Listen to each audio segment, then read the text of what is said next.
Hello there everyone, today's video is all about Entrepreneurs Relief, or to give it its correct title, Business Asset Disposal Relief, where you sell a business or part of a business and you only pay 10% capital gains tax instead of the default 20% position. So in other words, slashes your CGT bill in half if you qualify for this thing. So in this particular case, this is a recent court case of a chap who had a share in a limited liability partnership. So when you sell these businesses, it can be shares in a limited company or indeed a part of ownership of a partnership. Now in this case it was all about a partnership share, an LLP, and this guy went in with several other people, formed a partnership, and they were in the business of operating a biomass plant facility.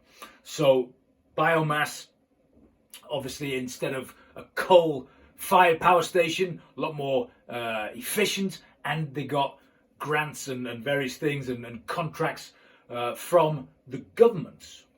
So, in fact, interestingly, it's just an aside, where I'm from in the world, in Yorkshire, the biggest company in Yorkshire is Drax Power Station. Used to be a coal-fired power station, now it just burns wood chips. It's biomass. And it's still the largest listed company in Yorkshire. But anyway, this is on a similar kind of theme, biomass plant. Now, what happened was, the partnership was set up, they signed contracts with various government agencies, all set, ready to go. And what happened was, the guy sold his share of the partnership interest to somebody else. So whatever he got for it, he basically put it on his tax return. He said, look, I received this amount for my share in this partnership, which was set up to do this biomass power station, and I'm going to claim Entrepreneurs Relief because I tick all the boxes and I only want to pay 10% capital gains. Thank you very much. HMRC opened up an inquiry, denied Entrepreneurs Relief, said no, it doesn't qualify, and it went to the tribunal. And basically, this is what the court said. So the first thing is, this share of a business has to have been trading for 1 year. Now, the rules since this court case started have been increased, that the 1 year has to be 2 years. But at the time, when this started going through the judicial system, there was a 1 year rule. So the first thing is, to get your Entrepreneurs Relief, you have to have the interest in this trading business for 1 year, and crucially, it's got to be trading.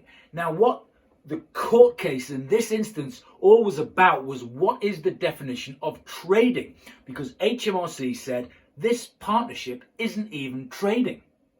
Notwithstanding the fact that someone's paid you a decent chunk for your share in it, and yes, you do have a capital gain, but to claim the Entrepreneurs Relief, the underlying asset has to be a trading business, and it wasn't. So the courts looked at previous court decisions along similar lines as to what is trading in the Entrepreneurs Relief legislation. And there are 3 tests. So let's have a look. The first one is there a specific idea that the activities of that idea will generate profits?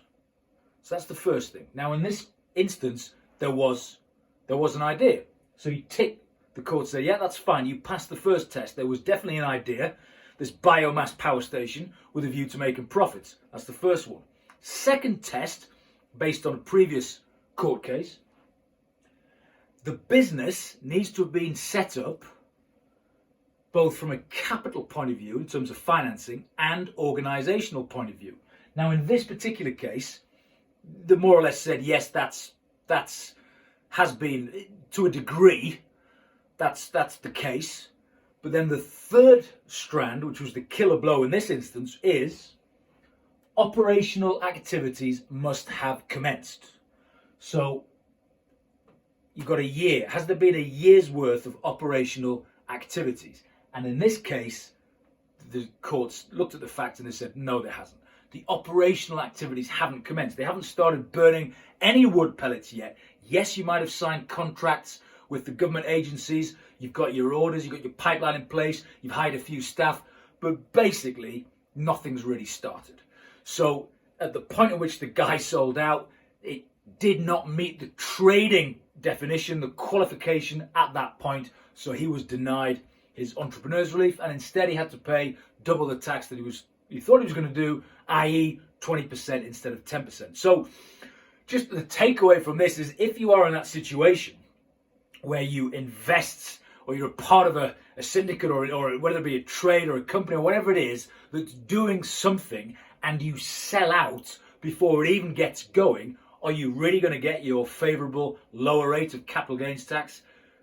You've got to basically satisfy these 3 tests.